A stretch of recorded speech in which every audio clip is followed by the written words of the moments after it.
lesson, we discuss John Piaget and Albert Bandura's learning theory. So I also remind you that you must read Advanced on Lev-Vygotsky, Scaffolding, and Jean Love Situated Learning. So our motivation activity for today is what we call Let's Draw. In your activity sheet, you will illustrate your ideal classroom on how you practically apply Lev-Vygotsky theories on our everyday classroom.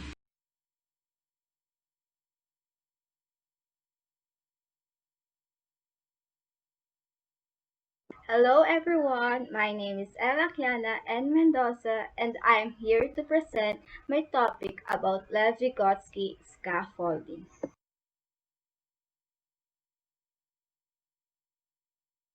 Who is Lev Vygotsky?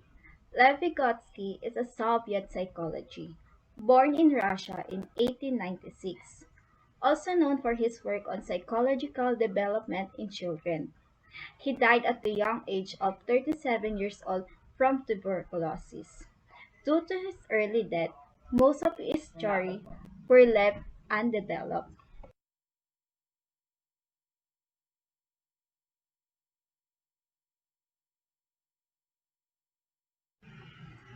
Scaffolding is an instructional technique in which a teacher provides individualized support by incrementally improving a learner's ability to build on a prior knowledge. So meaning, scaffolding provides special type of help that assists learner moves toward concepts, skills, or understanding.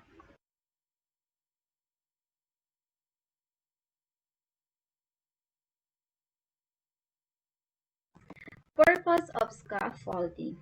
Scaffolding is widely considered to be an essential element of effective teaching as all teachers almost certainly use various forms of instructional scaffolding in their teaching.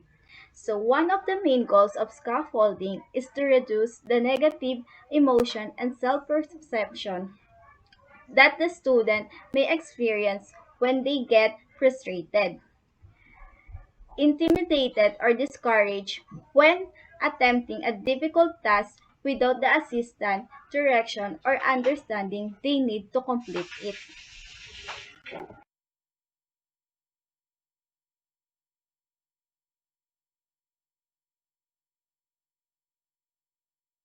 Procedural scaffolding.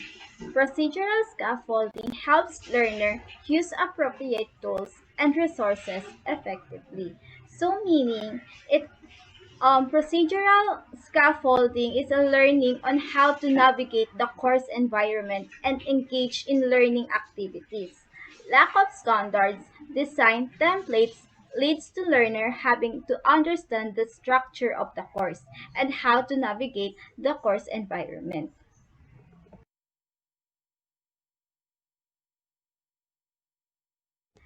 Conceptual scaffolding. Conceptual scaffolding helps learner decide what to consider in learning and guide them to key concepts. So meaning, conceptual scaffolding guides the learning regarding what to consider during learning. One of the strategy is by using knowledge maps of scaffolding learning. So the benefits of using knowledge map is first, reducing cognitive load. Second, facilitating higher order learning such as analysis, synthesis, evaluation. Third, providing many paths for knowledge retrieval. And fourth, supporting the communication of knowledge.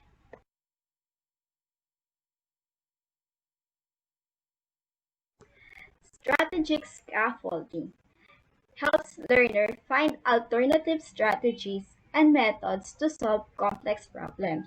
So meaning strategic scaffolding it's emphasize alternative learning pathways and tailored instructions to support individual students. This kind of scaffolding also may require strategies to help simplify and organize information and requires frequent dialogue with students.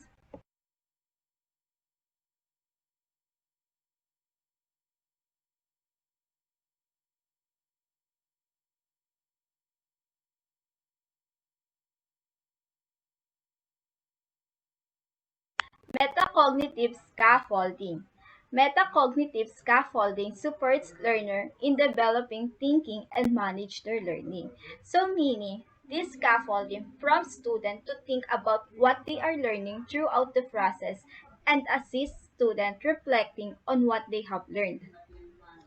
So, this is the common research area is thought to not only promote higher order thinking but also student ability to plan ahead. Generally, cognitive scaffolding can be divided into categories that encourage student metacognition in learning, such as planning, monitoring, and evaluating.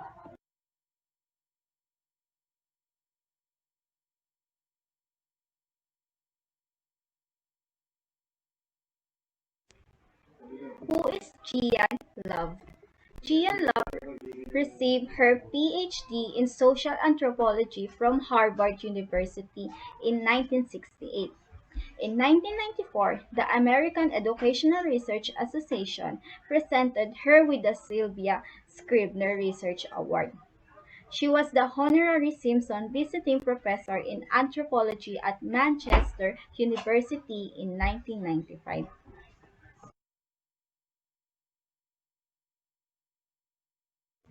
Situated learning involves students in cooperative activities where they are challenged use their critical thinking and kinesthetic abilities. These activities should be applicable and transferable to student homes, communities, and workplace. So the learning environment will first provide authentic context that reflect the way the knowledge will be used in real life. Second, support collaboration, construction of knowledge. Third, provide for integrate assessment of learning with the task.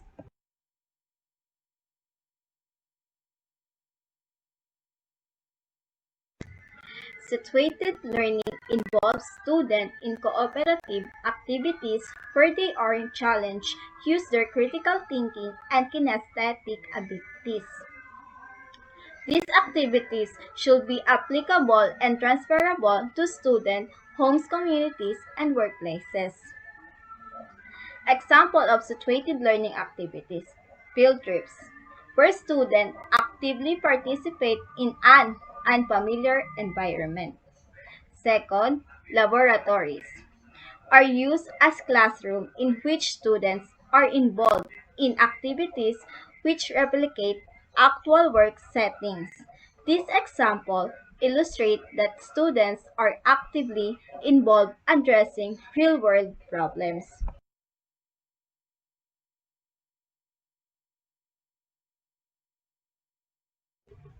How to include situated learning in the classroom.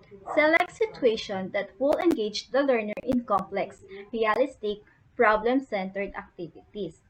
Second, provide a scaffold for new learners, knowing the type and intensity of guidance necessary to help learner situation. So the example of situated learning in the classroom, first it allows students to learn naturally as a result of social behavior. The computer application acts as a guide while the student learn naturally from their own experience. As always, situated learning accelerates a student learning process and ability.